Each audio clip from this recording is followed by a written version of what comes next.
Fruit flies on the International Space Station, presented by Science at NASA. Fruit flies are bug-eyed and spindly. They love rotten bananas, and following orders from their pin-sized brains, they can lay hundreds of eggs every day. We have a lot in common?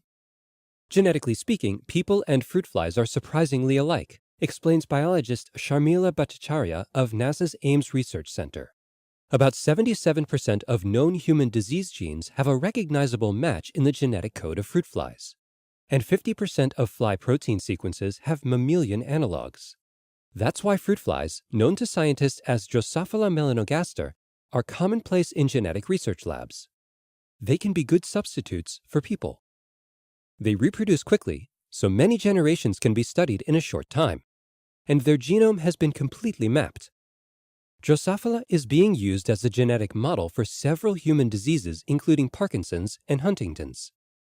They're about to become genetic models for astronauts. We are sending fruit flies to the International Space Station, says Bhattacharya. They will orbit Earth alongside astronauts, helping us explore the effects of long-term spaceflight on human beings. The flies will be living in a habitat developed at Ames called the Fruit Fly Lab. Inside, they will lead the hurried lives of fruit flies, living, dying, reproducing, and experiencing the same space radiation and microgravity as their human counterparts. Cameras will record the behavior and appearance of these miniature astronauts, and at intervals, some of them will be frozen and returned to Earth for analysis.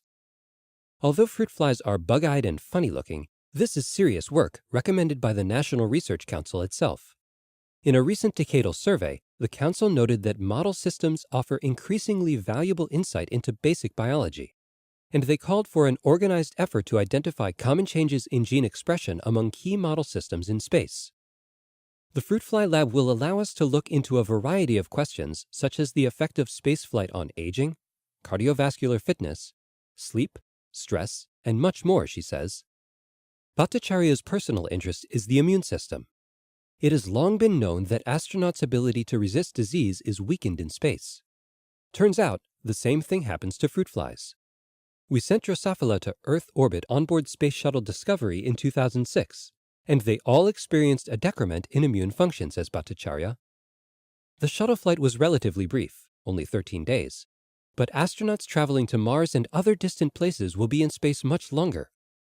A fruit fly habitat permanently installed on the space station allows researchers to conduct studies directly relevant to such long-duration spaceflight.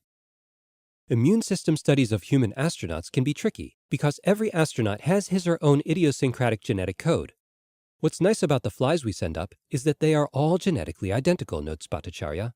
We can do much better science with such a population. Flies on board the space station will also have their own carnival ride. A 1G centrifuge will subject Drosophila to the equivalent of Earth gravity, allowing researchers for the first time to unravel the competing influences of radiation and gravity. This is cutting-edge research, she says, clearly enthusiastic about this new device. The Fruit Fly Lab is scheduled to launch on board the 5th SpaceX commercial resupply mission. Maybe they should pack some bananas too. Rotten, if you please. For more news about living things, in Earth orbit and beyond, stay tuned to science.nasa.gov.